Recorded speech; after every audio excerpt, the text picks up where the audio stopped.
you've noticed it. When something goes wrong, you don't melt down. You don't rush to post about it. You don't need 5 opinions. You just handle it. And sometimes people misread that. They think you don't care. They think you're detached. But you're not detached. You're regulated. If you were a kid in the 70s, you didn't grow up in a padded world. You grew up in a world that trusted you early. You walked alone, played outside without supervision, argued without adult mediation, got hurt without a safety protocol, and most importantly, you recovered without an audience. Today, stress looks different. It's louder, more public, more analyzed. A delayed text becomes a relationship crisis. A mistake at work becomes identity collapse. A small inconvenience becomes a full nervous system event. But you don't escalate that fast. You sat through worse. You felt worse. You figured things out without a tutorial. And here's the uncomfortable truth. Modern panic often comes from lack of exposure. Not weakness. Lack of exposure to unresolved discomfort. You didn't grow up insulated from friction. You grew up inside it. That changed your brain. But how? First, let's clear something up. You're not tougher because you're superior. You're calmer because your nervous system was trained differently. What looked like freedom in the 70s was actually high-frequency resilience training. Small stresses, repeated daily, without constant intervention. Psychologists call this adaptive stress exposure. When stress is manageable and followed by recovery, the brain recalibrates its danger threshold downward. In simple terms, it stops overreacting.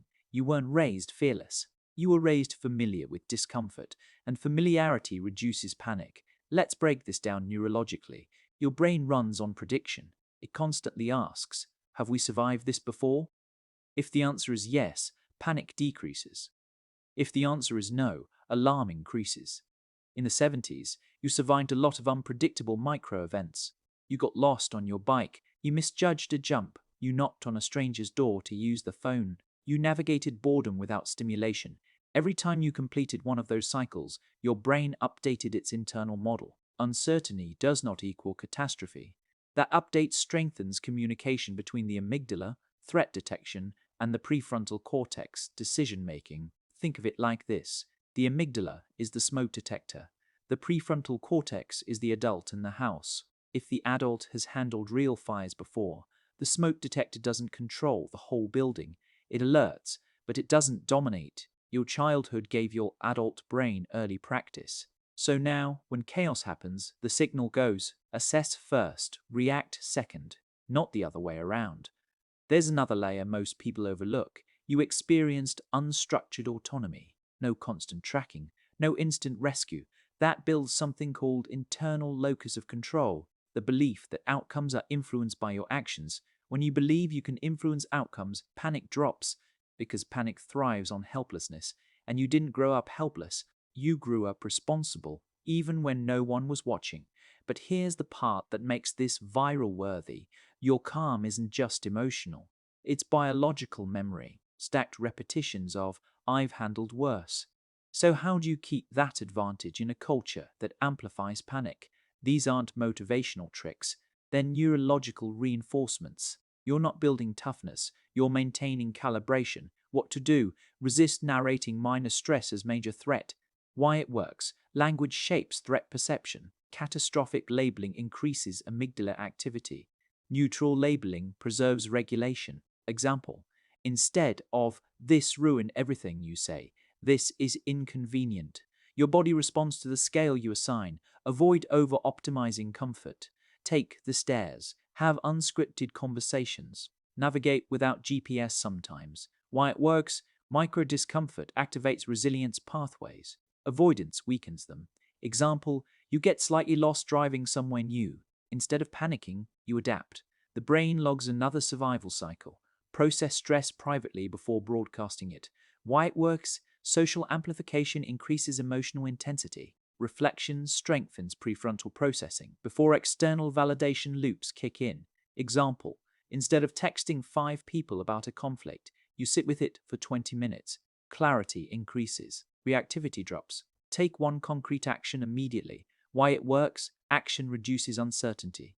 The brain equates movement with control. Example, something breaks at home. You grab tools. The act of beginning low stress faster than thinking about it. Spend time without input. Why it works. Pre-digital upbringing strengthens self-generated thought cycles.